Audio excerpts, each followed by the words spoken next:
जो मारे तो मिसकिन के चाह कयो चट जे नथा पियन तो तोखे तो विझो छॾी वट विझो सूर मथे में तू ॾी थी अहिड़ी सट तो कई खान खारे छॾिया झोरी विझी झट के कर्ज़ में कारा थी पइजी विया पट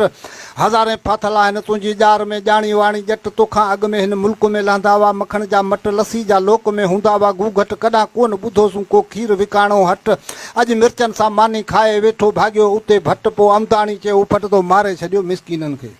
वरी चाहे जवाब थी ॾे त मूं मारियो न आहे मिसकिननि खे हिननि जा अफ़ाल अथई अहिड़ा कम खां बरो रुगो कंदा पिया जहिड़ा ॾिसी किटली चाहे जी अची थींदा भेड़ा जे न मिलंदनि का लपत ॻाड़ींदा पिया ॻोड़ा घर काठियूं कोन आणींदा मायूं पटियो छॾीनि लोड़ा 10 बजे उथी था जोटीनि जोड़ा साले सफ़ा हिननि करे छॾिया आहिनि छेड़ा इन में कहिड़ो ॾोह मुंहिंजो तूं हणी पियो हथोड़ा ऐं प्रीत जो प्यालो प्यारे सभु ॿाहिरि कंदी आहियां भेड़ा मूं मोहबत भरी मारवी ते अचो थियनि मेड़ा पोइ कई घोट छॾे घोड़ा मुंहिंजी चाहत में चरिया थिया वरी जदों तुंहिंजी चाहत में चरिया थी कई घोटनि छॾिया घर तो नशो ॾेई नींहं जो सुञा कया सर विहारे छॾी वीचारनि खे सफ़ा झले घर तो आए बीमारियूं पैदा थियूं गैस ऐं शुगर तो अची कया खीर मखण लसी धौरे खे चढ़ी विया दर ना मर्द मर्द थी विया जेके माल चारींदा हुआ मेहर डाल्टा केमिकल खे आणे तो कया वॾा कहर 20 साल जी ॼमार में पियो सभु को करे कलर पोइ साले सरासर तो सुञ कई संसार में वरी चाहे चए थी त मूं सुञ न कई आहे संसार में मूं ते आमदाणी करे इतबार मूं आए मोहबतूं पैदा थियूं थिया कुर्ब करार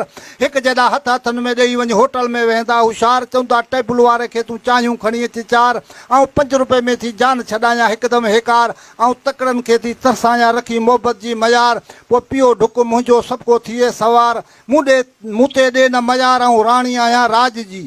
जदों तूं राणी न आहीं राज जी तूं निसोरो ई आहीं नासूर विझो वर बदन में करियो छॾी चूर नशे तुंहिंजे में माण्हू थी विया आहिनि मजबूर जसी नथा पीअनि तोखे त 4 पहर चूर ओबाकिन जो कड़को ऐं मथो सॼो सूर जे निभागी क़िस्मत सां खुटी वञे दुकान बि हुजे दूर त सॼे ॾींहं जो कमु फिटो पर तोखे वठंदा ज़रूर पोइ ॾेई वेचारनि खे वालूर साले सफ़ा साड़े छॾी वरी चाहे चए थो त मूं वेचारनि खे वालूर न ॾिना आहिनि मुंहिंजा इन्हनि ते आमदाणीअ अथई अहसान जे घर क़िस्मत सां को अची वेंदो महिमान त घणो करे ऐं कुकड़ कुहाईंदुसि कान प्यारे ढुक चाहे जो छॾाए वेंदुसि जान ॻाईंदो वेंदो ॻोठ त हींअर मुंहिंजा इहो शान वञी कंदो घर ॻाल्हियूं मूंखे ॾाढा ॾिनाऊं मान पोचण शर्त हींअर चाहे अची वई पोइ खारायूं पान ऐं ॾाढो तकिड़ो हुउसि मूं मस छॾाई आहे जान सभु को पियो चवे यार क़िस्मत सां आयो ऐं तूं तरसी पियो जवान कमु सभिनी जा ख़ुदा कंदो हू साहिब रब सुभान राति जो की तरसी पोइ तूं मिठा थी महिरबान पोइ नेठ जी चाहे फ़ैसिलो कयो जेका मूं ते थी महिरबान नंढे वॾे जो मूं वटि ॾाढो आहे मान सड़ी 25 साले चवे ॾींदी आहियां देगड़ी में जान